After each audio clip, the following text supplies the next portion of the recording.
బీమా ఎవరైనా పోతే అతని కుటుంబానికి భరోసా ఇచ్చే ధీమా. అలాంటి అస్త్రాన్ని కొంతమంది రాంగ్ రూట్ లో అప్లై చేస్తున్నారు. అయిన వాళ్ళని చంపేసి సొమ్ము చేసుకోవాలని చూస్తున్నారు. కరీంనగర్ జిల్లాలో జరిగిన ఇన్సూరెన్స్ మర్డర్ మరిచిపోక ముందే విశాఖలో అదే రిపీట్ అయింది.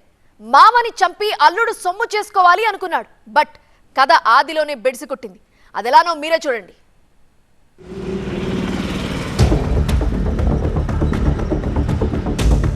అనకాపల్లి జిల్లా బయ్యవరం జాతీయ రహదారి. ఇక్కడే ఈ నెల 9న రోడ్డు ప్రమాదం జరిగింది. గాయాల పాలైన వ్యక్తి కొన ఊపిరితో ఉండగా స్థానికులు ఆసుపత్రికి తరలించే ప్రయత్నం చేశారు. కాకపోతే మార్గ మధ్యంలోనే కన్ను మూశాడతను. యాక్సిడెంట్ అని అనుకున్నారంతా. బట్ సీన్లోకి కాకీలొచ్చాక తెలిసింది అసలు కథ. మర్డర్ స్కెచ్ బయటకొచ్చింది. మరి చంపిందెవరు? ఎందుకోసం చంపేశారు? ఇతను నారాయణరావు.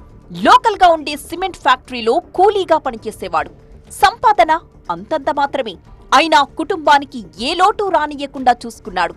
అయితే ఆవారాగా తిరిగే అల్లుడు సుంకరి అన్నవరం రాంగ్ రూట్ లో డబ్బు సంపాదించాలనుకున్నాడు.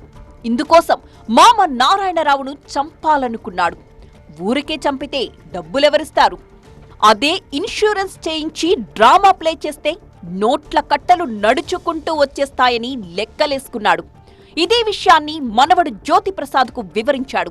అతడు కూడా లైట్ మైండెడ్ కావడంతో సెకండ్ థాట్ లేకుండా ఓకే చెప్పేశాడు. ఇద్దరూ కలిసి ఇన్సూరెన్స్ ఏజెంట్లైన నానాజీ, తాతాజీలను కాంటాక్ట్ అయ్యారు.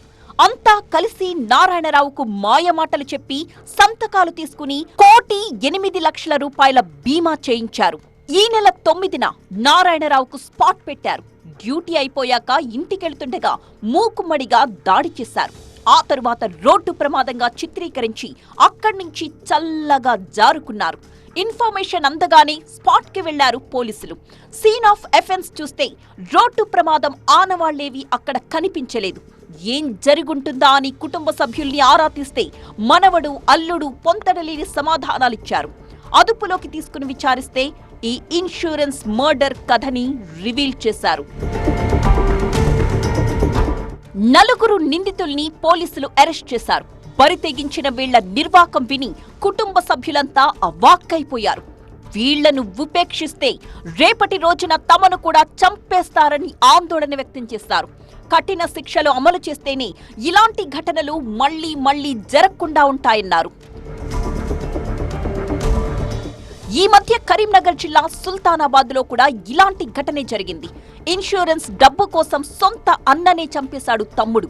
వ్యాపారాల్లో నష్టపోయి అందులోంచి బయటపడ్డానికి అన్న పేరు మీద బీమా చేయించి హతమార్చాడు. పోలీసులు ఎంతో చాకచక్యంగా దర్యాప్తు చేయడంతో తమ్ముడే హంతకుడని తేలింది. ఈ మధ్య కాలంలో ఇన్సూరెన్స్ మర్డర్స్ పెరిగిపోవడం ఆందోళన కలిగిస్తోంది.